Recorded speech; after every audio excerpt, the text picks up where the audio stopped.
안녕하세요. 예, 실전 문제 사회문화 자료라고 지금 나갔는데 처음에 8문제에서 답이 없는 것들은 제가 예전에 이제 드렸던 문제들, 과거의 문제들 약간 손을 보기도 했고요.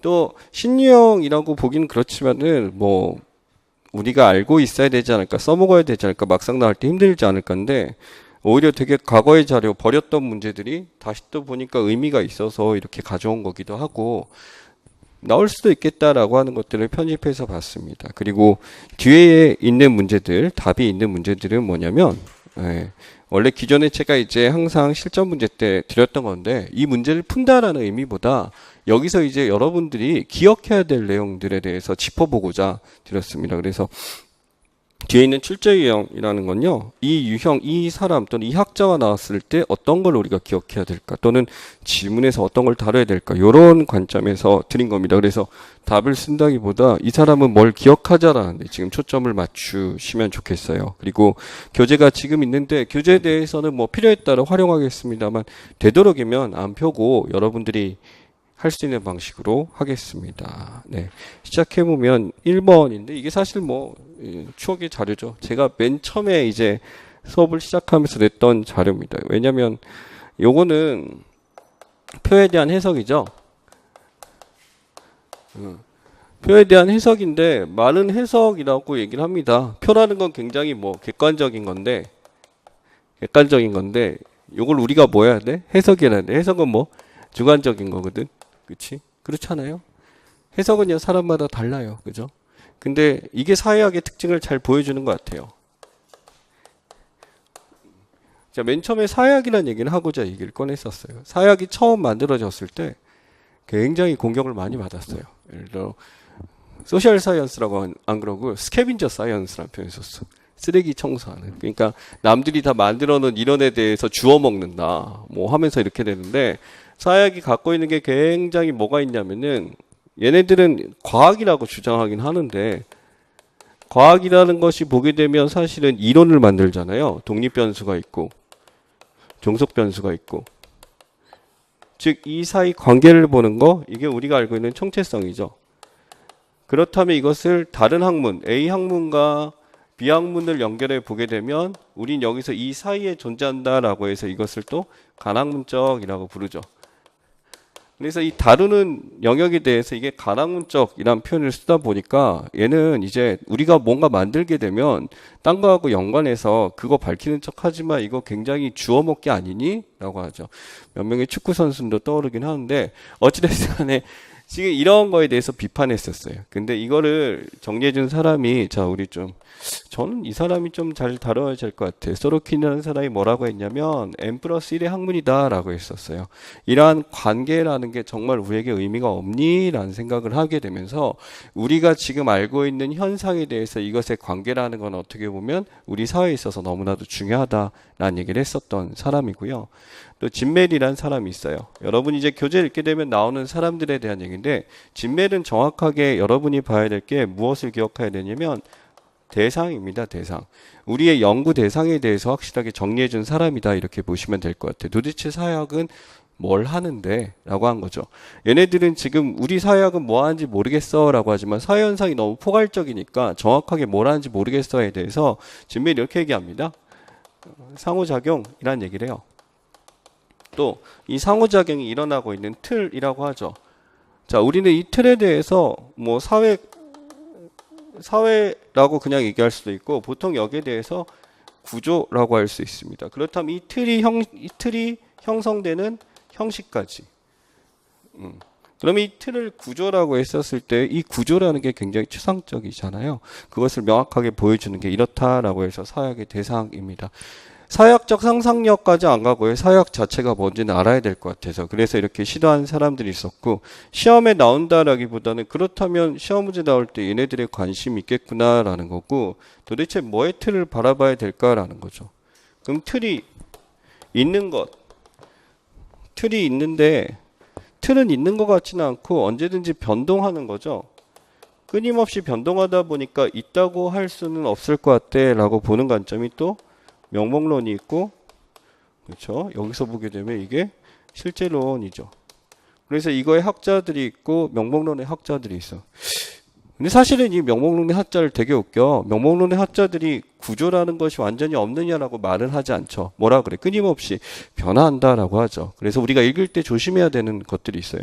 좀 명확하게 지금 이 문제들이 있는데 가끔 이것을 혼동해서 내게 되면 제가 보기에 상상론하고 약간 이제 실제 명목론을 섞어서 내게 되면 힘들 수도 있어요. 제가 이 얘기를 하고자 하는 게 오늘 뭐 처음 오신 분들도 있긴 한데 이전에 이제 이론들에 대해서 계속 하다 보니까 지금 익숙한 친구들도 하지만 아마 이 정도는 아실 거라고 생각해요. 우리 상징적 상호작용을 하자하게 되면 또 뭐 미드 같은 사람들이나 아니면은 저는 이 사람이 나올 걸까요? 고프만이라든지 또는 가핑클이라든지 봤을 때 저는 요번에 이쪽에서 좀 나올 것 같다라는 생각을 조금 합니다. 그렇죠? 근데 고프만은 사실요, 이 사람이 주장한 거에 대해서 모든 사회학자들은 구조주의로 보고 있어요. 도대체 이 구조가 뭔데? 라고 하면 우리는 이거 대답하면 되지. 사회를 뭐로 보는 거야? 연극이란 틀 안에 넣었잖아. 그럼 이거 상징적 상호작용론이야? 라고 하는데 이 연극이란 거에 대해서 이걸 뭐라고 표현하냐면 자아부터 허사학이라고 표현했기 때문에 이쪽에 맞게 되는 관점이 되죠. 가핑클 같은 경우는 우리가 살고 있는 환경에 대해서 얘기하기를 구조 있는데 사람들의 이것을 어떻게 보이기 위해서 노력하는 방법, 그 사람들의 마음속에 있는 기초 지식들, 이게 더 중요한 거지. 그 구조는 끊임없이 변화하고 언제든지 변화하고 똑같은 걸 찾아볼 수 없으니까 안 돼 라는 얘기를 합니다. 그럼 구조는 있는 거잖아 라고 했을 때 가핑클이 가져온 건요, 꽁택이랍니다. 여러분, 꽁트가 가장 강조했던 게 뭐가 있냐면요, 관찰하고요, 그래서 그거에 대한 내면적인 찾고 비교해야 되는데 가핑클은 과연 비교라는 것이 가능할까라는 거죠. 모든 구조는 다 차이가 있고 민속적인 거 그런 것들이 다 차이가 있는데 그렇게 하게 되면서 이 구조 그 자체를 밝혀내는 건 의미가 없다라고 얘기를 하죠. 미드는요, 상징적 상호작용론을 만들었다 하지만 이 사람이 여기에선 벗어날 수 없었어요. 지위와 역할이라는 거죠. 여러분, 지위와 역할이 있어. 근데 지위하고 역할은 사실은 어떻게 보면은 지극히 뭐한 거야? 객관적이죠. 그래서 저 앞에 보게 되면 표에 대한 해석이라고 했었는데 이 객관적인 거에 대해서 사람들이 어떻게 받아들이느냐, 이 객관적인 거에 대한 해석이 중요한 거지 그것이 있다라고 하지 않았기 때문에 또 자신들을 상상론이라고 표현을 했습니다. 표 해석 한마디로 참 이상한 걸 이끌어내고 있는데 알았으면 좋겠다라는 거. 예, 그렇습니다. 우린 다시 돌아와서 객관적인 거에 대한 해석을 해보죠. 요거는 뭐 방법론적인 거죠. 예, 그래서 이런 표 문제가 이게 좀 그런 게 이 표가 사회문화에 라는 시험에 나왔었고 그 다음에 또 이게 언어 영역에서 다뤄졌대요. 워낙 이슈가 돼가지고 그래서 한번 해봤습니다. 갑에서는 뭐가 이상하냐 했더니 2000년 경우에 고졸 이하의 학력 수준에 해당하는 응답자 중에서라고 했어요. 보니까 우리 표에 보니까 응답자들에 대해서 중졸 이하, 고졸, 대졸 이상 이렇게 있죠. 그러면은 우리가 표본을 할 때 표본을 구분해요. 표본을 구분한다 그랬을 때 예를 들어 A, B, C 이렇게 구분했어요. A, B, C가 몇 명이라고 정확하게 나오지 않았을 때 우리는 함부로 이것을 묶어서 설명할 수 없다라는 거. 그래서 이런 표를 봤을 때 그런 이하라는 단어에 대해서 신경 써주셔야 된다. 이렇게 이하로 묶어서 퍼센트를 더하는 이런 짓을 하면 안 된다. 이 문제를 다시 가져오니까 요새 그거 알죠? 밑줄을 쳐서 틀린 거 체크하기가 지금 있어가지고 이런 연습이 조금은 있어야 될 것 같다는 차원에서 다시 해봤습니다. 그래서 고졸 이하라고 묶었던 거에 대해서 이하를 묶게 되면 중졸 이하 고졸에서 더했죠. 8.8과 7.7을 더해버렸어요. 이런 식의 오류는 절대 하면 안 되죠. 이게 가능하다라고 한다면요, 이게 가능하려면 중졸과 고졸과 대졸 이상에 대해서 정확하게 인원이 딱딱 정해져 있어야 되고 동수여야 되고 그랬을 때는 가능할지 모르겠지만 항상 이런 문제 낼 때는 그런 조건이 세세하지 않아. 그러니까 오류를 찾아내기 좋은 거지 갑에서는 그게 문제였다라고 말씀드리고요. 을 같은 경우는 2000년의 경우 고졸의 학력 수준에 해당하는 표본 집단 중에서라고 했어요. 이게 원래 응답자 중에서였는데 표본 집단 중에서라고 한번 바꿔봤는데 맞느냐 틀리냐에 대해서 했는데 예, 맞습니다. 여러분, 표본이라고 했을 때 모집단과 표본의 관계에 대해서 우리가 생각해야 될 게 모집단을 정하고 우리의 연구 대상이 있어. 자, 우리가 학생의 자존감에 대해서 하는 거 하려 그래. 그럼 중학생 있고 고등학생 있고 대학생 있고. 그럼 나는 고등학생을 하려고 해. 그럼 고등학생은 표본 집단인가요? 라고 했었을 때 이 표본이라는 건요. 고등학생은 표본이냐라는 거에 대해서 바로 얘기할 수는 없어요. 우리가 표본 집단이라고 부르기 위해서는 실제 우리가 알고 있는 자료, 수집, 방법의 실제 대상으로 보셔야 됩니다. 그럼 이 단계에서 제가 학생 했죠? 그쵸? 고등학생 골랐죠? 그 중에서 제가 뭐 A고에 2학년 했어요. 그쵸? 그럼 A고의 2학년을 다 설문 돌렸어. 그러면 이 중에 표본은 뭐? 이거지. 그러면은 요 단계는 뭐냐면 표본이라고 말씀하시면 안 되고 이제 이 표본의 그 상위 집단 정도로 해야 되기 때문에 표본 집단을 선택할 때는 실제 요 대상이다라는 거에 대해서 해야 됩니다. 그러면 지금 나와 있는 고졸의 학력 수준에 대상하는 표본 집단 중에서라는 말이 가능하죠. 여기서 실제 설문을 돌린 사람이니까. 그래서 문제가 없답니다. 요것도 이제 표본이란 단어에 대해서 한번 기억을 해 주십사라고 해서 한번 바꿔봤고요. 그래서 을은 문제가 없죠. 예. 그렇죠. 그리고 고졸의 학력 수준은 하나밖에 없기 때문에 두 개의 퍼센테이지를 더할지라도 문제가 없겠죠. 예, 이렇게 보고요. 자, 그 다음에 보시게 되면은 아래쪽에 병에 보면 뭐가 보이냐면 대졸이성의 학력 수준에 해당하는 굉장히 유명했습니다. 이게 여기 보면은 국민 중에서라는 단위 나와요. 국민 중에서라고 했는데 이 국민이란 단어 뭐 우리는 이제 뭐 얼마 전에 프로그램에 있었던 국민 프로듀서라는 말이 있었는데 국민 중 투표를 한 프로듀서란 말도 웃기죠. 지네가 이름 붙인 건데 투표할 아이들이란 거죠. 여기서 대상은 뭐냐면은 인터넷 이용자라고 했어요. 인터넷 이용자라고 하면은 그래도 좀 합리적으로 할 텐데 문제에서 여기서 국민이라는 단어를 써보기 때문에 모든 국민이 인터넷을 이용하는 사람이 아닌 거지. 먼저 표본을 걸러내기 위한 작업이 있기 때문에 고졸의 학력, 대졸 이상의 학력 수준의 국민 중에서라고 하게 되면 이거는 모집단의 오류죠. 여기서 모집단에 대해서 뭘 잡아놨어요? 인터넷 이용자라고 잡아놨기 때문입니다. 이런 거 찾기 힘들어요. 그러니까 이게 우리가 유명한 문제를 알고 있어서 그렇지 막상 나왔을 때 뭐지? 라는 생각을 충분히 할 수 있으니까 신경 쓰시기 바랍니다. 자, 그 다음에 정 같은 경우는 뭐냐면 이런 겁니다. 사생활 침해가 늘어났다. 그렇다고 응답한 사람의 수가 라고 했어요. 우리가 이거 할 때 항상 신경 쓰는 게 수와 비율에 대한 문제에 대해서 항상 우리는 신경 쓰이게 됩니다. 분명히 여기 나오는 건 비율이거든요. 그럼 수가 실제로 더 많느냐라고 한다면 모든 비교 대상이 다 클 때 그게 가능하다라는 거거든요.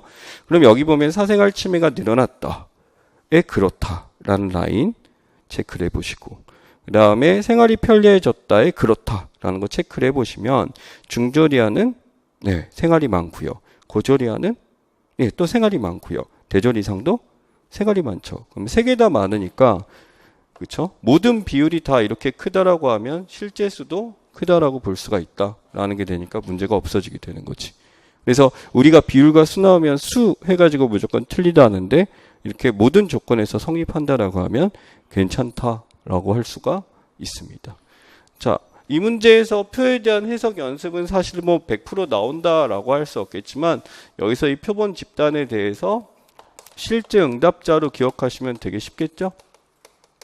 실제 응답자가 표본 집단이다라는 거에 대해서 우리 정의 내리실 때 은근 헷갈려요. 쓰게 되면은 막 중간에서 연구 사례 나와 있고 고등학생 대상으로 나오면 고등학생이 표본이니? 라고 물었을 때 표본을 구하기 위한 그 전 단계라는 거기 때문에 정확한 표본이라고 얘기할 수는 없다. 표본 집단은 집단 꼭 쓰든지 안 쓰든지 상관없습니다. 표본이라는 단어 씁니다. 그러니까 이런 거죠. 표본의 대표성을 따질 때는 이 학생에서 고등학생의 표본의 대표성을 따지는 게 아니라 실제 내 응답자가 앞에 있는 모집단을 대표하는가를 비교하는 거다. 이것을 기억해 주셨으면 좋겠습니다. 자, 그리고 시작할 때 썼던 바로 2번 문제가 고품안에 대한 얘기네요. 자, 고품안을 가지고 우리는 당연히 상징적 상호작용론 학자라고 구분을 합니다. 그죠? 그래서 우리가 살고 있는 사회라는 거에 대해서 그렇죠? 이 사람은 연극을 가져오게 돼요. 그럼 연극이란 게 있게 되면 우리가 어떤 대상, 우리가 연극한 대상이고 상대방이 존재하고 이런 거에 대해서 연극이란 틀을 이용하게 됩니다. 그러다 보니까 이 사람 역시 구조라는 말에 대해서 사실은 빠질 수가 없다라고 했는데 이 고프만이 얘기했던 무슨 개념? 자아라는 개념은 만들어진 것, 허상이다라는 얘기를 했어요. 그러면은 이 사람이 만들어진 자아라는 건 철저하게 다른 사람이 만들어낸 게 아니라 뭐 내가 만들어냈다라는 거지. 그 사람, 나가 만들어낸 거다. 내가 그렇게 보이고 싶어서 만들어낸 거다라고 하게 되죠.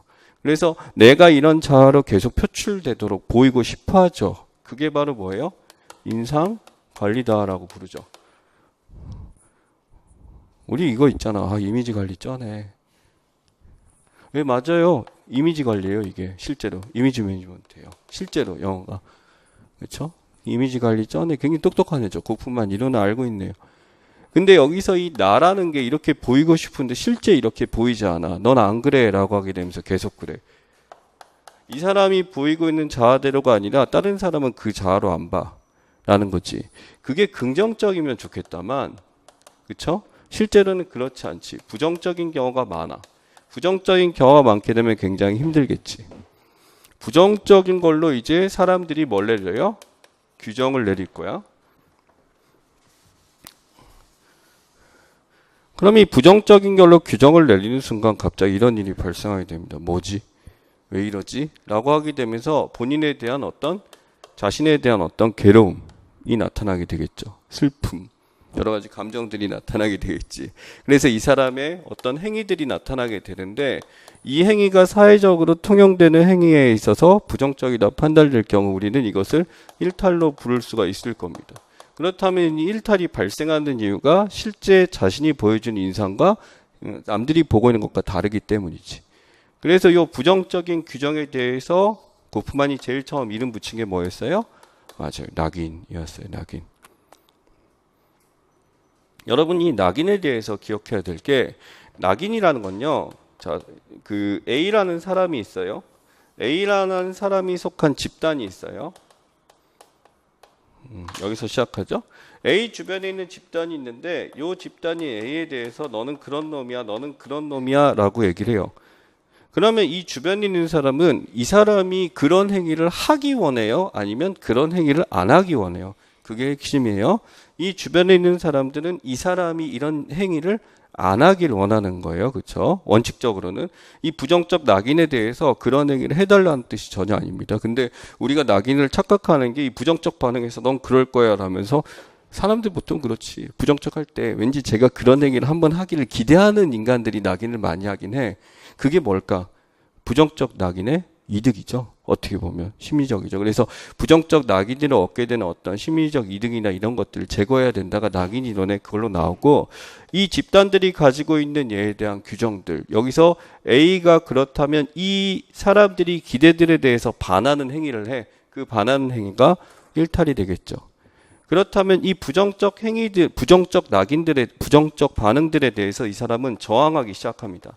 이 저항이 행위로 나타나지 않고 저항하기 시작하는 것은 아직 부정적 행위를 하진 않았어. 하진 않았는데 저항하기 시작하는 이 단계. 그래서 내가 가지고 있는 사람들이 보는 모습에 대해서 받아들여지지 않고 여기에 괴로운 단계를 우리는 역할거리라고 부르게 되는 거죠.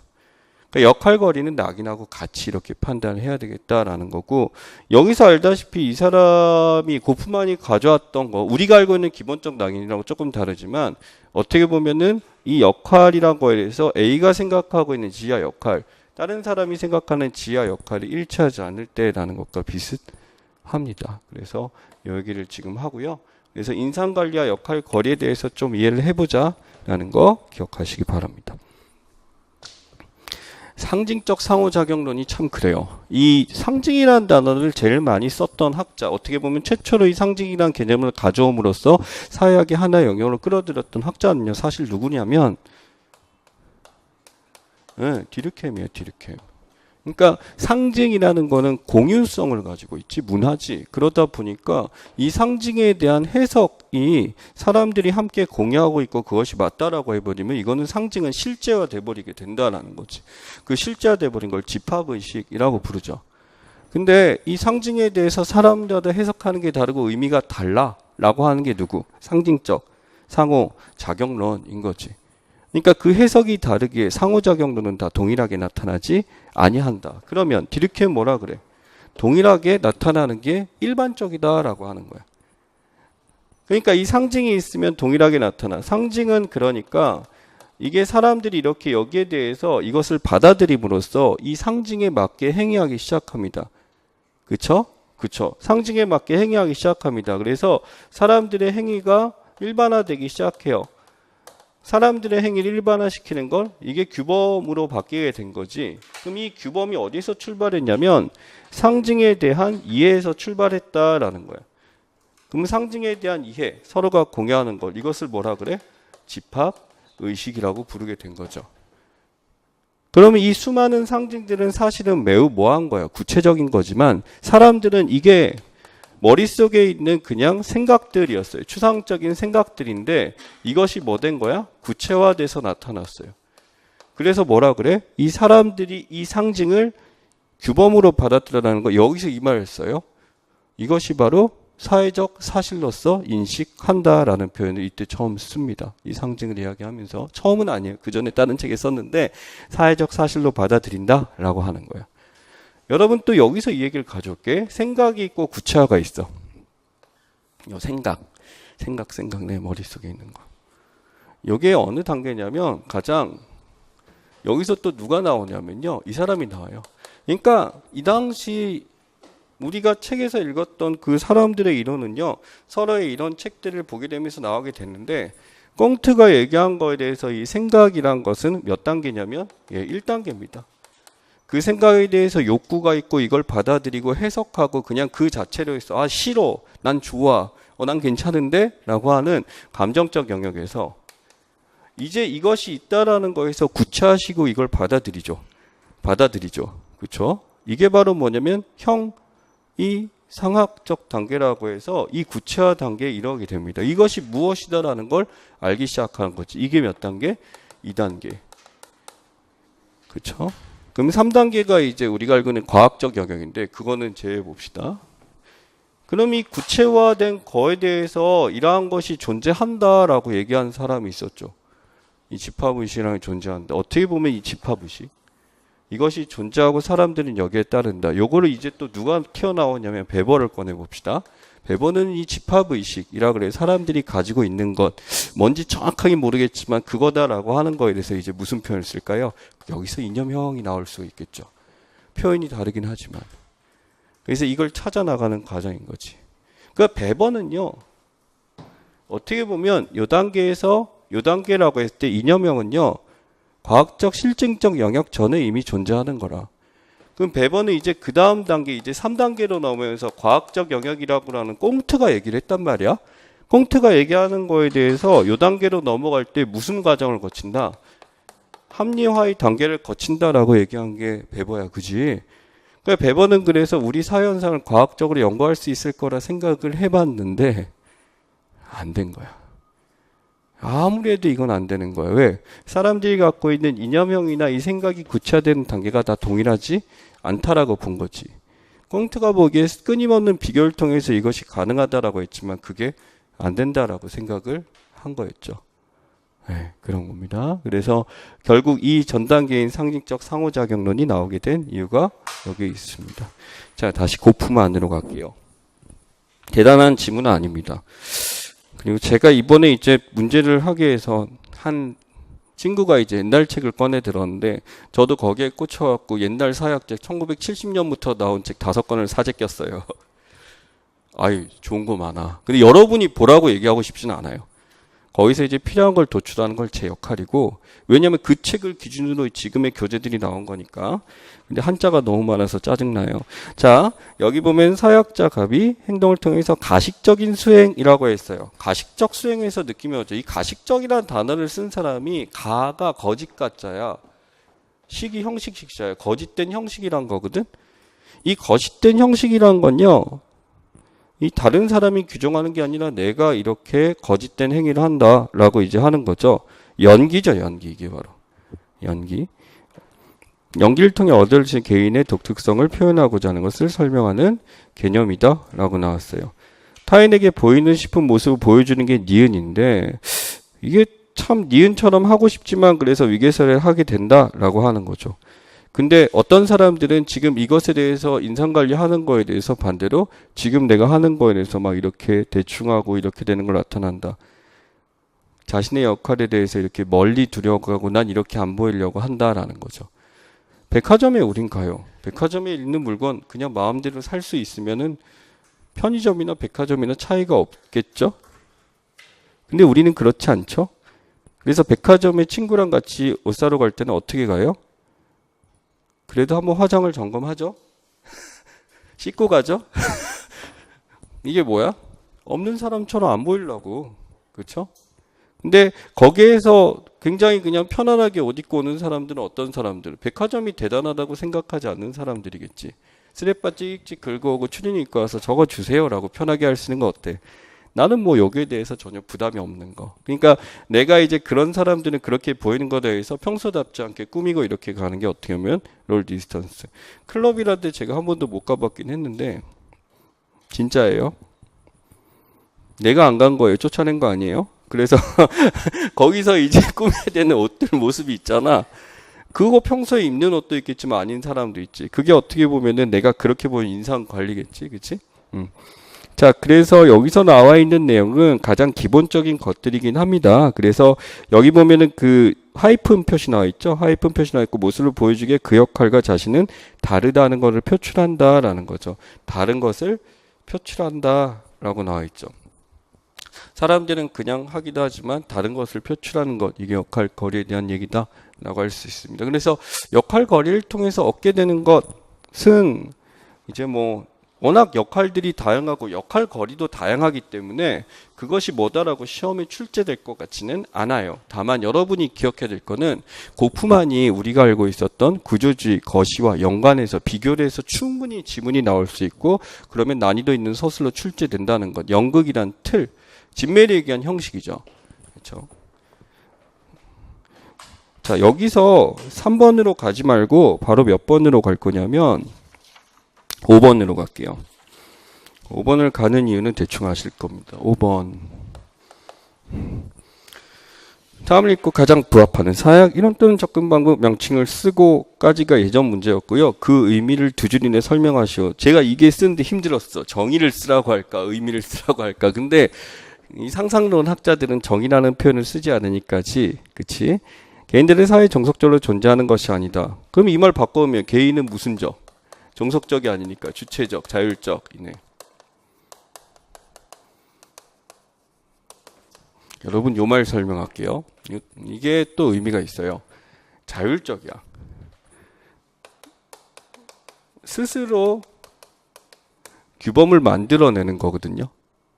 그러면 우리가 알고 있기로 규범이라는 것은 누가 만드는 거였냐면 앞에 항상 이게 붙었어. 사회라는 말이 붙었어. 규범의 생산자가 누구라는 거야? 나라는 거야. 무슨 말인지 알겠죠? 그렇다면 이 사람에게 있어서 이 개인은요, 규범을 창출하는 사람이라서 개인이라는 존재 안에 뭐가 존재하는 거냐면 사회가 존재한다라고 보는 거야. 그러면 사회가 커요, 개인이 커요?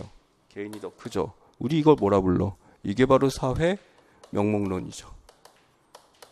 그렇죠? 사회 명목론이고 이게 바로 그 민속방법론에서 얘기하고자 하는 방법입니다. 그러니 개인 안에 사회가 존재하는데 굳이 뭐 사회가 뭐다라는 거 밝히는 건 개인의 동기 마음속에 있는 거니까 자신의 마음속에 있는 사회가 우리 현상에 보인단 말이야. 이 사람의 마음속에 사회가 표출된단 말이야. 표출돼. 규범도 있고 또는 사회 조직도 있겠고 이런 것이 표출되는데 이 사회가 개인의 마음속에 있는 사회가 표출되는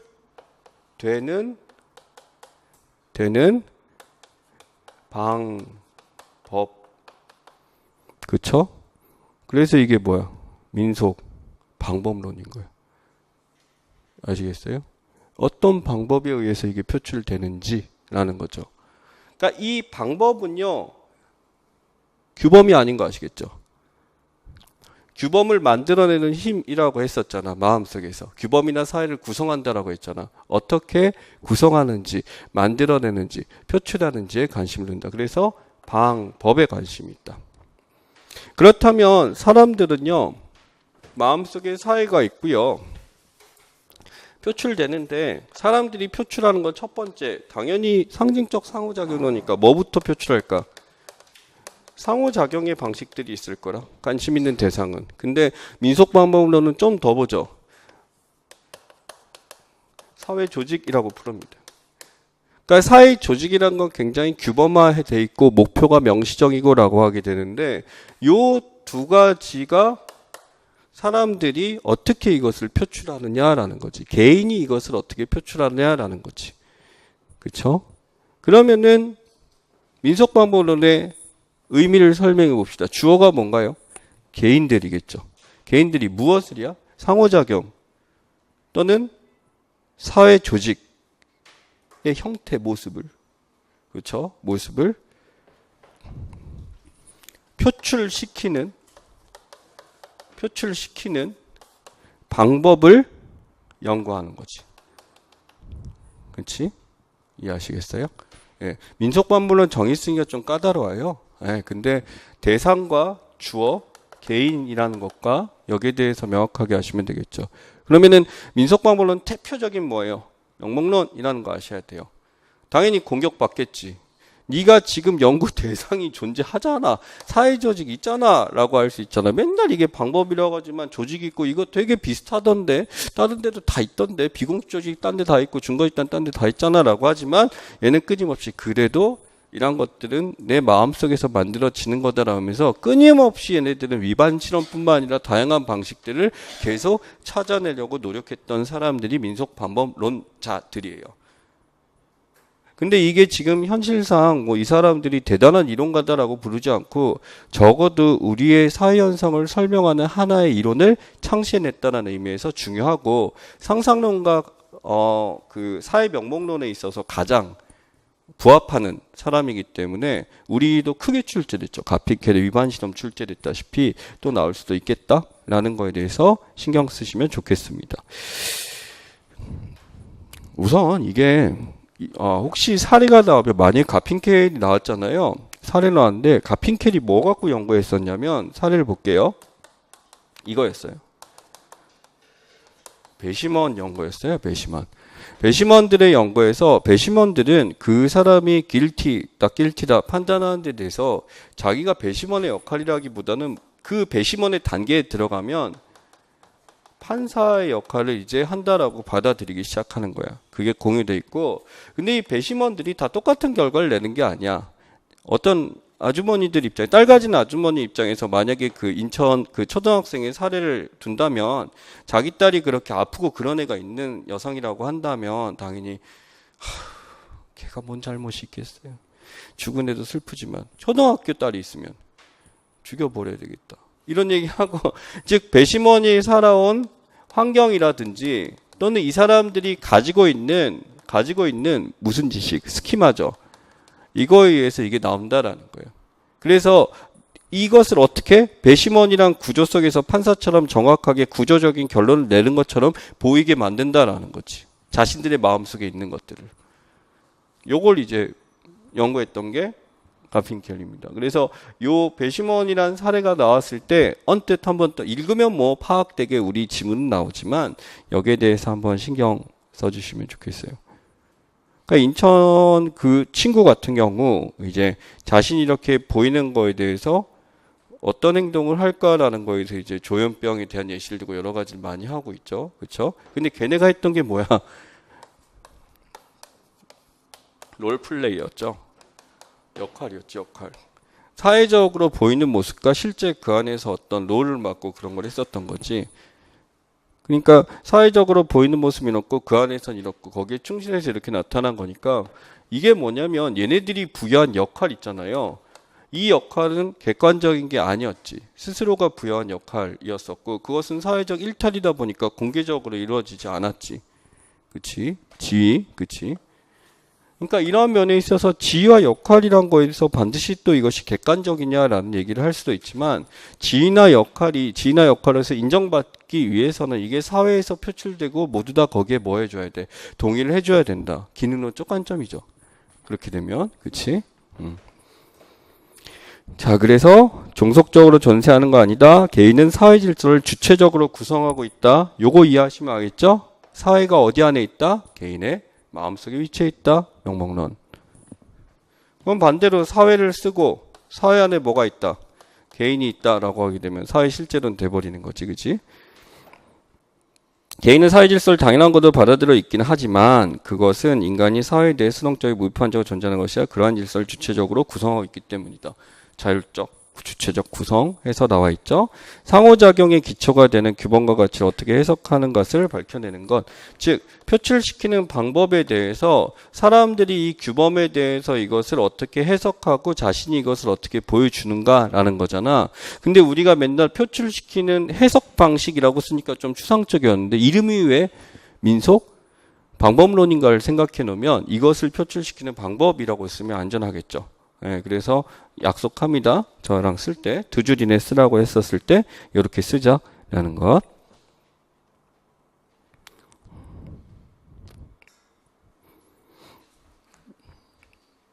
그래서 여기 보면 맨 마지막에 이를 위하여 사람들이 일상생활의 현실상을 지각하고 행동하는 방식 했습니다. 이 일상생활을 지각하고 행동하는 방식 하니까 또 누가 떠오르냐면 이 표출시키는 방법이 같다예요, 다르다예요. 그 안에서는 같을 수도 있는데 일반적 차이가 있고 모든 사람들은 차이가 있을 수밖에 없다는데 요 표출시키는 방법이 같다라고 얘기하는 사람이 있었거든. 누구죠? 5초 준다.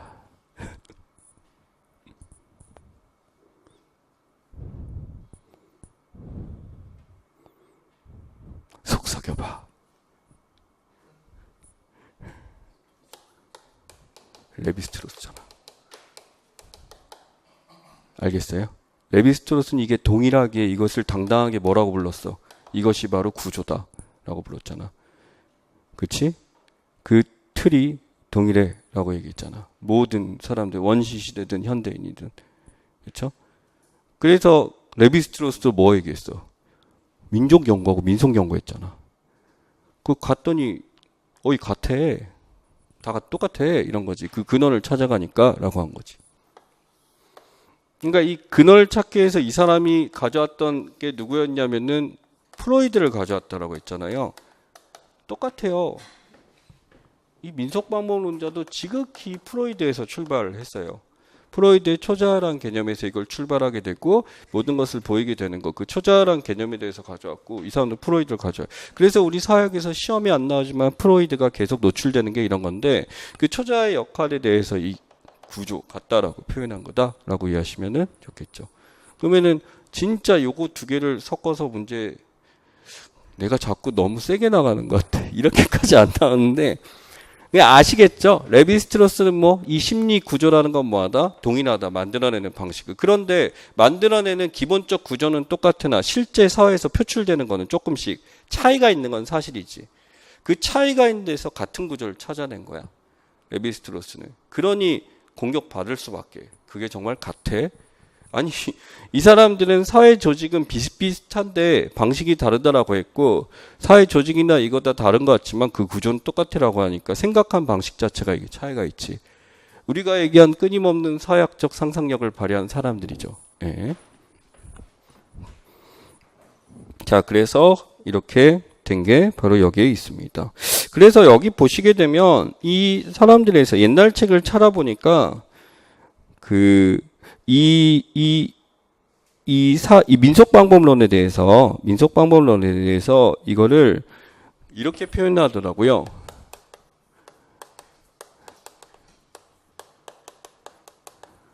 사회세포의 구성이란 단어를 썼더라고요. 이거 뭐 답으로 쓰는 거 아니지만 이해를 하기 위해서입니다. 사회세포라고 하는 거는 저는 이걸로 바꾸고 싶어요. 사회요소라는 거. 요소인데 요소는 약간 정학적인데 세포는 끊임없이 성장하고 변하니까 사회세포를 구성하는 방식이라는 표현을 썼더라고요. 좀 말이 멋있어서 이렇게 얘기했는데 이해는 가시죠? 이 말이. 그렇게 민속박물원을 보시면 될 것 같습니다. 그래서 여기에 대해서 이 연구한 게 민속박물문자들이고 자신들이 이러한 방법이란 걸 밝혀내기 위해서 수많은 실험들을 하고 있다까지 기억하시면 좋겠습니다. 네. 자, 그 다음에 7번으로 가죠. 제가 이게 냈던 문제를 순서대로 그냥 하다 보니까 이렇게 됐고요. 같이 하는 건 연결을 한번 해보자 라는 차원에서 이렇게 됩니다.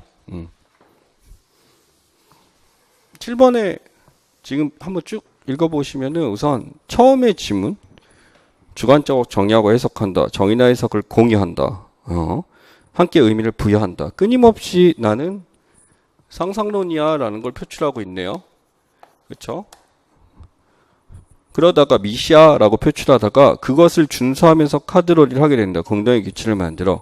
민속박물론적이기도 하고 다 있지만 상상론적이다. 이 이론에서 사회 문제란 사회 집단이 이러한 해석과 의미 부여에서 동의하지 않고 다르게 행동하는 것이다 라는 거죠. 여기서 보면 사회 집단이라고도 했는데 사회 집단이라고도 할 수 있고 개인이라고도 할 수 있을 것 같아요. 그렇죠?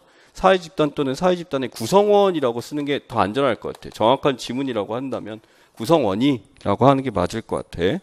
예를 들어 알코올 중독은 지나치게 술을 마시면 발효체가 돼 일반적인 의미에 동의하지 않고 술을 계속 마시는 행위가 있다. 야, 이 알코올 중독자야. 술 먹고 되절하라는 뜻이 술을 먹으라는 뜻이 아니지. 그치? 예, 그런 거.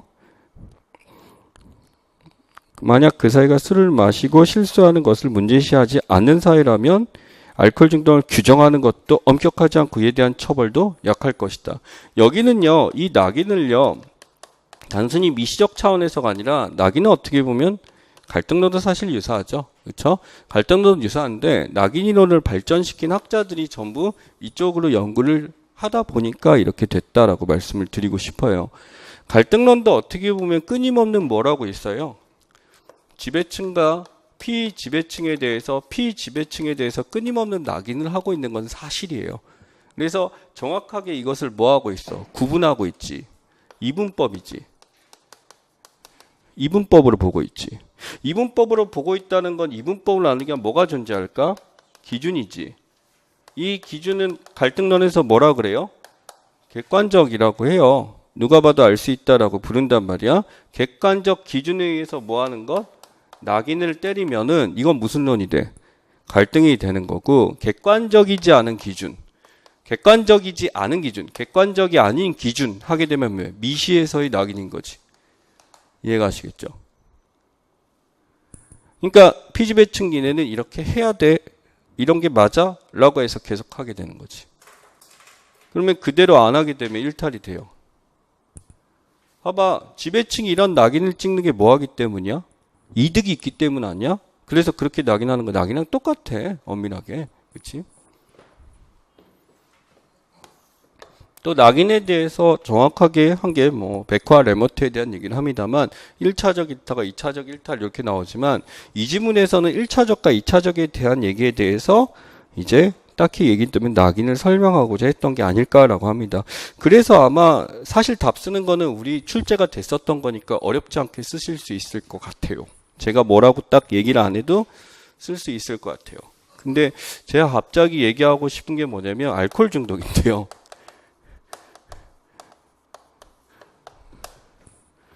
알코올 중독이라는 게 이걸 매개로 놨어. 매개. 알코올 중독이란 게 그래서 뭘 일으켜? 일탈 일으키잖아. 일탈 일으키는데 이 매개인데 이 매개가 뭐냐면은 강화 수단이 되고요. 여기서 유전적 요인이 있어. 유전적 요인이 있어가지고 이게 가장 큰 원인이고 이 알코올 중독이나 기타 등 이런 게 강화를 시켜서 일탈을 저질러라고 하는 게 있어. 만약에 알코올 중독에다 이렇게 하게 된다면은 요게 원인이니까 이게 문제가 없는데 유전적 선천적 요인이다 이렇게 되면 문제가 되죠. 요게 바로 이제 뭐에서 나온 거냐면 롬브로저라는 사람이 얘기했던 겁니다. 우리 롬브로저 읽으면서 가끔 나오죠. 유전적 원인에 대해서 했는데 이 사람이 바로 이렇게 일탈로 가는 게 아니라 이 사람의 생애를 봤더니 공통적인 속성이 이거다라는 거지. 이 사람이 의사야. 의사는 무슨 연구했을까? 실증적 연구, 해석적 연구. 실증 연구를 했었던 사람이죠. 근데 이런 쓰레기 같은 이런 인정받은 이유는 뭐냐면 이 사람 때문에 뭐가 나왔냐라고 한다면 범죄 사회학인데 그냥 사회학이죠. 범죄 실증 사회학이란 게 처음 나오게 된 이유입니다. 법의학이란 게 처음 등장했기 때문에 자꾸 나오긴 한데 우리 사회학에서는 안 내야 될 것 같아요. 하나 더 가자면 그 유전적 요인 일탈을 만들어낸대. 그치? 유전적 요인 일탈을 만들어낸다라는 건 그러한 유전이 없는 존재가 있죠. 유전을 안 받은 존재가 있을 거라. 그럼 유전을 받은 존재 이렇게 되고 유전을 안 받은 존재가 있어? 정확하게 나뉘게 되지. 그치? 그러니까 유전을 안 받은 존재가 이 사회에 대해서 정상적 사람이고 이건 아니다라고 표현했으니 요 유전, 나쁜 유전을 받은 사람들을 도태시켜야 돼라고 얘기하니까 그래서 또 무슨 론도 나와? 진화론도 나오게 돼요. 진화론. 그러면 우리 갈등론도 정리가 되죠. 갈등론도 어떻게 보면 진화론의 입장이다라고 볼 수가 있죠. 진화론의 입장이다 볼 수가 있고 이렇게 판단할 수가 있습니다. 논문으로 저는 제 사례가 있는데 그래서 가설을 한번 써봐라라는 문제가 좀 있으면 보게 될 겁니다. 그리고 알코올 주동으로 규정하는 것이 엄격하지만 이것에 대한 처벌도 아주 약하다. 마지막 문제 때문에 마지막 문장 때문에 대책을 어떤 걸 써야 된다라는 거에 대해서 나와 있어요. 그래서 대책 쓰는 것도 연습을 해보셔야 되죠. 그렇죠? 그리고 이 문제에서 맞섰을 때 이 낙인 역할도 정해지고 또 룰도 정해지고 그쵸? 그러다가 이러한 낙인이 지속되고 하다 보니까 일탈이 발생한다 그랬어. 그러면 이러한 역할이나 룰은 사람들이 다 공유하고 보고 있는 거니까 요게 이제 제대로 드러나지 않는 것들에 대해서는 이 낙인이론은 설명 못 해주는 거지 라는 걸로 접속하시면 부정적인 거다라고 하게 되고 역할이나 룰에 대해서 뭐라고 말 못하겠지만 이 낙인을 주고서 이익을 보는 집단이 이러한 낙인을 일삼고 있으니까 얘들이 낙인을 함부로 못하도록 하는 얘기에 대해서 대책이 되고 이렇게 이 문장을 통해 해석하면 그런 걸 찾아주셔야 된다라는 거 보셔야 됩니다. 자, 그리고 낙인이론 하나만 더 할게요. 낙인에 대해서 레모트는요, 이 얘기를 되게 중요하게 여겼죠. 부정적 낙인에 대해서 사람이 무슨 화? 내면화라고 했잖아, 내면화. 이 내면화라는 거는 아까 보게 되면 개인 안의 사회다라고 했었을 때 이 내면화 시키는 거에 대해서 우리는 학습, 그쵸? 이 학습이 다른 사람에 의해서 강제로 이루어지고 사회에서 이루어진다 그러면은 기능론 갈등론이 되겠고, 그죠? 이 학습이라는 게 스스로의 자발적인 것으로 이루어진다라고 하게 되면 이거 뭐 개인이 사회를 구현하고 자율적인 거잖아. 그치? 자율적인 거잖아. 그치? 그러니까 이거는 상상론이 되는 거지. 그래서 이 학습을 통한 내면화만 보고 여기서 일탈을 찾아낸 게 바로 우리가 알고 있는 차별적 학습 이론이 또 되는 거라. 그치? 그러니까 이 학습의 요소가 아노미도 사실 존재하고 여기도 존재하게 되는데 여기서는 이 것에 대해서 낙인에 대해서 학습 내면화, 즉 이 학습 내면화를 낙인에 집어넣었다는 건 차별적 교제, 차별적 학습 이론이 영향을 받은 건데 차별적 학습 이론이 그냥 그 집단과 사귐으로 이루어진 게 아니라 요게 더 큰 원인이다라고 해서 낙인 이론이 확장돼서 나오게 된 개념이다라고 보시면 될 것 같아요.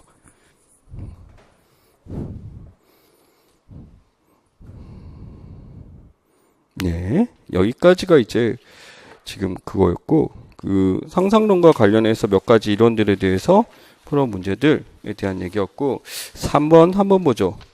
사실 3번 문제 촌스러운 문제예요. 촌스러운 문제. 촌스러운 문제다라는 건 이런 거죠. 여기서 이제 만약에 주관적 생각의 차이에서 기능론의 입장은 이렇고 갈등론의 입장은 이렇고 각각 써줘야 되겠지. 그럼 기능론의 입장이란 것은 자신이 설명해주지 못하는 거에 대해서는 잘 안 할 거야. 그럼 기능론은 자신의 주장을 하기 위해서 누굴 선택할까? 고소득층 선택하겠지. 그렇지? 고소득층 선택할 거고 갈등론은 누굴 선택할까? 저소득층 선택하겠지. 그치? 그 다음에 중산층 같은 경우는 지금 둘 다 30, 34, 36이라는 어설픈 게 나왔어요. 근데 굳이 끼워 맞추자면은 배경 편법운이 가장 크다고 나왔던 걸로 보아하니 갈등론이 쓸 수도 있고 안 쓸 수도 있죠. 그쵸? 이런 식으로 해서 설명을 해줘야 되겠죠. 그래서 고소득층은 A보다 B가 더 크기 때문에 이런 식으로 써주는 거지, 이 문제는. 서술하자면. 그쵸? 그래서 이걸 다 쓰는 게 아니라 여기서 이제 이 표나 이런 자료가 나왔었을 때 이게 어떤 게 활용돼요. 이게 맞아요. 여러분 이 표가 이렇게 나왔었을 때 단순히 이게 이 사람의 이론을 볼 수 없다가 아니라 필요한 것을 이제 가져와서 이렇게 되는 거예요. 그게 표 해석이야, 해석. 해석이란 건 그러니까 뭐 이게 객관적인 자료 같지만 실제로 사람들이 내가 어떻게 해석하냐에 따라서 다른 결론을 보여줄 수 있는 그런 것 중에 하나죠. 그래서 취사 선택이 가능해야 된다라는 거지. 문제가 이렇게는 안 나오겠지만 제가 보기에는 여기서 이렇게 있고 갑과 을이 나오겠죠. 갑과 을이 나와서 이런 식으로 해서 아마 쓰게 되는 문제가 나와야 됩니다. 근데 직접 이렇게 쓸 수 있는 걸로 하면 되죠. 그럼 앞에 보면 타고난 능력과 노력. 그러면 능력과 노력을 묶어야 되겠고 배경과 편법운을 묶어가지고 두 개를 비교해서 기능론은 이렇고 갈등론은 이렇다라고 이제 해서 쓰게 되겠죠. 그런 식으로 정리하면 되겠죠. 그렇다면 배경이나 편법이나 운이라고 했었을 때 개인적 노력과 타고난 능력이라는 거는 사람마다 자기 하기 나름이다 라고 이제 하게 되면서 기능론은 그래서 누구나 기회를 주는 사회다라는 데 동의하고 있다. 이런 식으로 쓰면 되고 갈등론은 배경, 편법, 운 같은 개인의 노력이나 능력보다는 어떤 주어진 선천적인 것에 운명적인 것, 선천적인 것에 관심을 두고 있다. 라는 걸로 서술하시면 될 것 같습니다. 제가 아주 맨 처음에 이제 논술형으로 냈었던 그런 문제였는데 그래서 한번 연습하고자 한번 해봤습니다. 쓰는 거는 어렵지는 않고요. 예. 자, 뜬금포로 4번 있는 건 이때 이 문제가 있었었는데 문제가 참 제가 보니까 좀 그렇더라고요. 근데 그래도 쓰실 수 있을 겁니다. 이게 약간 미묘해요. 문화 변동이라 그랬을 때 우리가 1번 저는 헷갈리는 건 여기 아마 있을 것 같아요. 자극전파니 아니면은 문화융합이니 라는 거지. 아마 이게 지금 조금 헷갈리지 않을까라는 거고 그렇죠? 이번에 나온 게 뭐가 있냐면 문화복고 문화저항이라는 게 나왔죠. 그렇죠? 문화복고 문화저항이라는 게 나와서 이렇게 됐었는데 여기 보게 되면 이제 문화 복고 저항에 대해서 이걸 뭐 따로 쓴다라는 거기보단 이 두 개는 그냥 같이 융합해서 같이 쓰는 개념으로 보시면 될 것 같아요. 온갖 서술을 찾아봐도 문화 저항 및 복고 이렇게 나와. 그렇지? 그런 식으로 이제 해서 여러분들이 문제 푸실 때 신경 쓰면 될 것 같고요. 네, 그렇게 보시면 되겠습니다. 그리고 문화 변동이란 건 반드시 긍정적이라고 볼 수는 없어요. 뭐가 있냐면 문화 변동이 나타나면 변동이 나타나니까 여기서 문제점들이 나타나거든. 이 문제점으로 이제 우리가 알고 있는 것들이 세 가지가 있는데 첫 번째가 아노미가 있고요. 단순한 컬처 쇼크가 있고요. 잘 안 내죠. 그렇죠? 단순한 컬처 쇼크. 그리고 잘 내는 게 요거죠. 문화 지체에 대한 거지. 그렇지? 그래서 실제 문제를 낸다라고 한다면 요거 두 개가 더 중요할 텐데. 그렇지? 아무래도 요게 가장 낼 것 같아. 그러니까 영역별로 봤을 때 문화 변동을 냈으면 그 문화 변동 때문에 나타나는 사회적 문제점에 대한 얘기. 그 다음에 여기와 연관해서 대책까지 물어볼 수 있으니까 이번에는 정말 아노미는 많이 냈으니까. 그렇죠? 이쪽으로 출제를 해야 되지 않을까라는 게 제 생각입니다. 그리고 공통적으로 나타나는 게 뭐냐면은 이 문제점에 대해서 보는 게 문화의 변동에 대해서 우선 부정적으로 보지 않고 긍정적으로 보는 기능론적 입장이다라는 게 또 이것의 한계점일 수 있지만 이렇게 주장을 하고 있고요. 문화 지체를 알기 위해서는 여기서 문제를 내면요. 저는 이게 지금 떠오르는데 문화 지체라고 써놓고 우리는 쉽게 써요. 물질과 비물질 사이의 갭, 변동, 속도에 대한. 네, 이게 정의예요. 네, 물질과 비물질 사이의 변동 속도의 차이. 에서 발생하는 것이라고 부르죠. 그래서 물질이 빠른 경우, 비물질이 빠른 경우에서 기술지체, 문화지체 나오지만 문화지체만 정리될 것 같다는 생각이 있고요.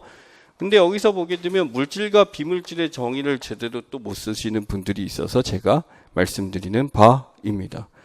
물질이라는 건요,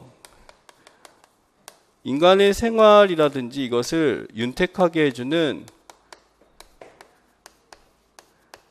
것, and 뭐까지? 기술까지 포함이라고 보시면 될 것 같아요. 그렇죠?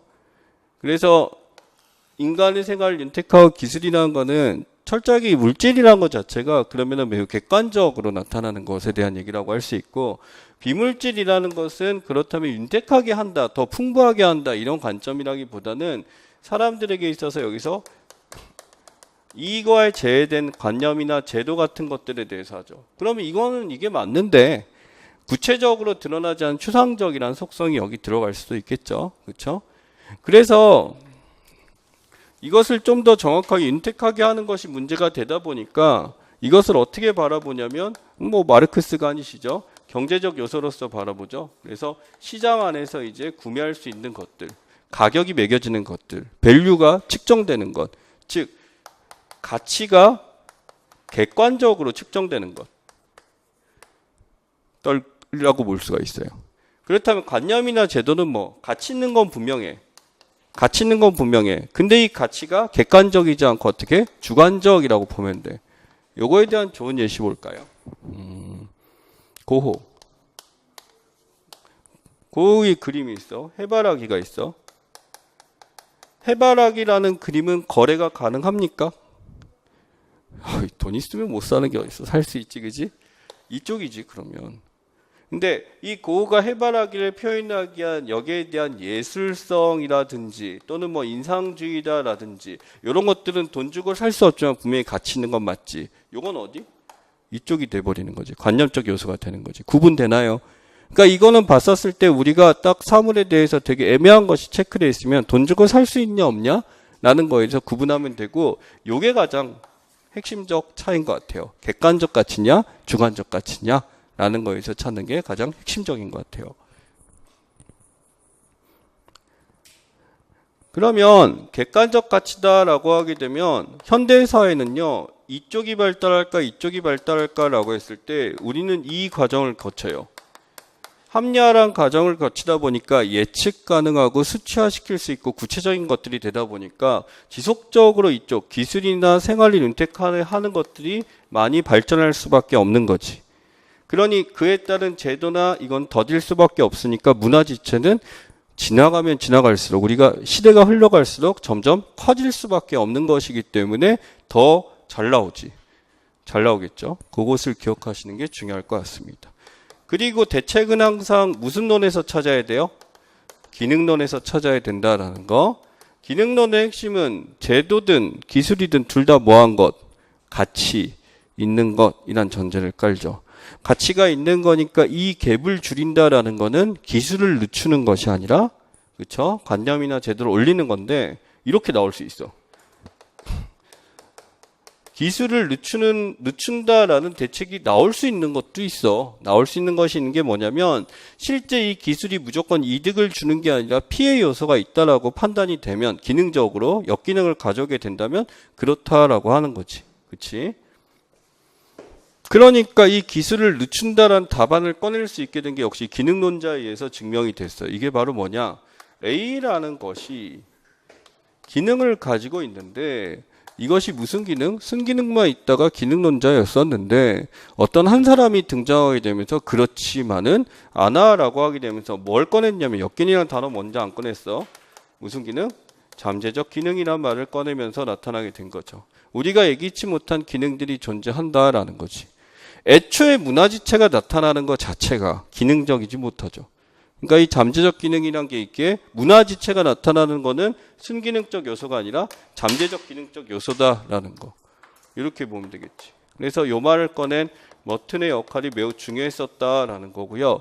잠재적 기능의 등장은요. 여러분 이것도 한번 해볼게요. 잠재적 기능의 등장이 무슨 효과를 줬냐. 잠재적 기능은 얘기했죠. A가 가지고 있는 일물 일어설처럼 연관된 걸 얘기하는 게 아니라 보이지 않는 기능에 대한 얘기를 했었다라는 거고, 이 잠재적 기능의 역할은요. 이거는 이런 역할 줄 거 하면서 우리는 예측을 했었어. 그래서 자본주의에 대해서 이것은 자본의 상승이다라고 한 거지. 근데 이거 말고도 크리스트교를 갖고 자본주의를 꺼낸 게 있죠. 크리스트교는 뭐예요? 종교죠. 그쵸? 사람들을 편락하게 하고 안락하게 하고 정서적 안정을 주는 게 원칙이었지. 근데 이걸 뭘 꺼냈어? 자본주의를 꺼냈지. 이거 누구야? 베버가 바로 이 잠재적 기능 덕후였죠. 그래서 이 베버의 사례를 가지고 잠재적 기능을 꺼낸 게 머튼입니다. 베버가 이 책을 썼고 거기에 대해서 이걸 도출한 게 머튼이었어요. 머튼의 예시가 바로 얘예요. 그래서 우리가 행여나 혹시 이 사례가 나왔었을 때 그냥 베버로 푸는 게 맞겠지만 이거는 2번이나 출제가 됐었죠. 잠재적 기능도 여기서 도출하면은 꽤 잘 만든 문제죠. 아시겠죠? 왜냐하면 우리가 알고 있는 크리스트교가 이것만 준 게 아니라 이것에 줬다라는 것은 크리스트교에서 사람들이 기대했던 기능이 아니었지. 크리스트교를 처음에 사람들이 종교 재래 의식으로 확립시킨 게 자본주의 발전을 꾀해서 아니다라는 거지. 사람들이 애초에 어떤 것을 욕구를 통해서 만들어낸 문화가 그 욕구를 통해서 만들어낸 문화의 기능이 존재하는데 그 기능이 아닌 다른 기능을 전부 다 우리는 잠재적 기능이라 부를 수 있습니다. 그렇다면 애초에 우리가 윤택하게 하는 기술은 혼란을 일으키고자 만들어낸 건 절대 아니었으나 그러한 것들이 많게 되니 문화지체 역시 어떤 영역에 들어가요? 잠재적 기능 영역이라고 이해하셔도 되겠죠. 네, 그래서 이걸 또 정리를 하셔야 됩니다. 자, 이렇게 막상 써놓고 지문 보면 이제 아시겠죠. 네. 여기 보시면 브레이크 댄스 추는 사람 미보이 나와 있어요. 지금 우리 나라에 브레이크 댄스 들어왔죠. 비보이들이 문화 코드가 됐으니까 접변도 거쳤고 지금 우리 사회의 하나의 문화 요소로서 브레이크 댄스는 들어와 있다가 처음에 나와 있죠. 좋지 않은 청소년 문화를 평가했던 비보이에 대한 인식이 달라지고 있다. 뭐 때문에? 비보이들은 춤과 내산 프로 정신악기 연습으로 세계 최강이 되었다. 또한 이들은 신명나는 국악도 애초에 있었죠. 즉 비보이가 하고 있는 브레이크 댄스라는 것이 다른 사람 보고 여기에 대해서 브레이크 댄스의 방식을 들여온 게 아니라 애초에 우리 사회 A라는 사회 안에 정착해 버렸어. 정착했지. 여기다가 기존에 있었던 뭐가 합쳐진 거야? 국악이 합쳐졌지. 그러니까 아이디어나 이걸 가져온 게 아니라 애초에 정착됐기 때문에 이건 무슨 사례? 융합이라는 사례로 봐야 된다라는 거죠. 만약에 여기서 자극전파를 보려면 뭐가 필요해? 브레이크 댄스에서 어떤 아이디어나 어떤 방식만을 도입해야 될 텐데 여기서는 애초에 처음 지문에 이렇게 있기 때문에 융합의 사례로 규정 지을 수 있다라는 거에 대해서 구분하셔야 됩니다. 분명히 이런 것은 지문에서 좀 보여요. 근데 여기 보면 끝에 새로운 감각의 춤을 개발했다라고 했어. 즉 개발이란 것은 우리가 알고 있는 발명이라고 볼 수가 있어요. 발명이라고 볼 수가 있는데 융합이든 자극전파든 둘 다 발명은 존재한다니까 요것은 큰 의미가 있는 것이 아니고 핵심은 또 뭐가 있냐면 새로운이 또 존재하죠. 뉴라는 것이 존재하죠. 뉴라는 것이 존재하는데 이 뉴가 있어야 발명이 되니까 이거는 기존에 있었던 답습이 아니고 또 하나 더 가자면 융합의 요소는요. 기존의 이 문화를 절대 퇴보시키지 않는다는 게 전제예요. 전제. 그렇다면 이 요소에서 추구하는 것들이 어디에 녹아 있어야 돼? 여기에 녹아 있어야지 융합입니다. 그리고 이 전에 있던 요소들을 절대 폄하하지 않고 떨어뜨리지 않고 이것을 유지한다라고 한다면 괜찮은 거죠. 그게 핵심입니다. 그래서 이거에 대한 예시를 뭘 볼 수 있냐면 크로스오버라고 하죠. 크로스오버라고 하는데 이 크로스오버에 대해서 영역별로 이렇게 됐을 때 이게 더 발전된 걸로 보는 경우도 있지만 이것이 어떤 기존 문화에 대한 퇴보나 더럽힘으로 판단하게 될 경우라고 한다면 이것을 융합으로 본다라기보다는 융합으로 안 보는 거지. 이건 잘못된 거다라고 판단하는 이런 겁니다. 융합은 이게 좀 따라야 돼요. 그래서 이걸로 봤었을 때 이게 된다. 이 사례까지는 나오진 않겠지만 말씀드리겠습니다. 하지만 뮤지컬, 광고, 드라마에서 맹활약하는 이들의 개인 블로그 등에는 여전히 악성 댓글들이 많이 달리더라 라고 하는 거죠. 자, 악성 댓글. 이제 항상 우리는 연예인의 사례를 들지만 최근에 또 다시 가열차게 활동하시는 분이 있죠. 모르는 사람이 없지. 예시를 들어도. 근데 좀 다르죠. 약간. 이효리 그러면 약간 우리가 일반적으로 알고 있는 연예가 확실히 다르다라는 게 있죠. 확실히 계속 이효리는 이래라는 거에 대해서 했었는데 참 댓글 많았어요. 악성 댓글. 근데 이효리라는 사람에서 남의 삶에 왜 이렇게 관심 가지고 이렇게 쓸까라고 하는데 이런 표출하는 방식이 예전에는 이런 게 없었는데 요새는 되게 쉬워진 거지. 그러니까 뭐가 발달함으로써 인터넷이 발달하면서 이걸 표출하기 쉬운데 타인을 비방하는 행위라는 건 역시 굉장히 증가하게 돼버렸죠. 그렇죠? 비방하는 행위가 증가하게 됐다는 얘기는 기존의 서로를 도와주고 받아들이고 우리가 알고 있는 공동체 관용이라는 비물질 문화가 굉장히 떨어지게 된 거지. 그렇지? 그러니까 인터넷은 발달하는데 이러한 관용의 문화가 발전하지 못했다라고 해서 이 악성 댓글은요. 대표적인 문화지체 사례 중에 하나입니다. 우리나라에선 특히 그렇죠. 악성 댓글이라는 거. 그래서 네티즌들의 성숙한 시민의식 요구. 그래서 뒤에 나왔잖아. 시민의식이란 단어를 써놨죠. 시민의식이란 단어가 앞에는 이제 인터넷이란 단어가 있고 뒤에는 시민의식이 있으니까 이렇게 이제 비교 대상이 비물질 문화를 이제 보통 써줍니다. 문화지체가 출제될 때는. 그래서 요것을 이제 보고 판단하시면 되겠다라는 거.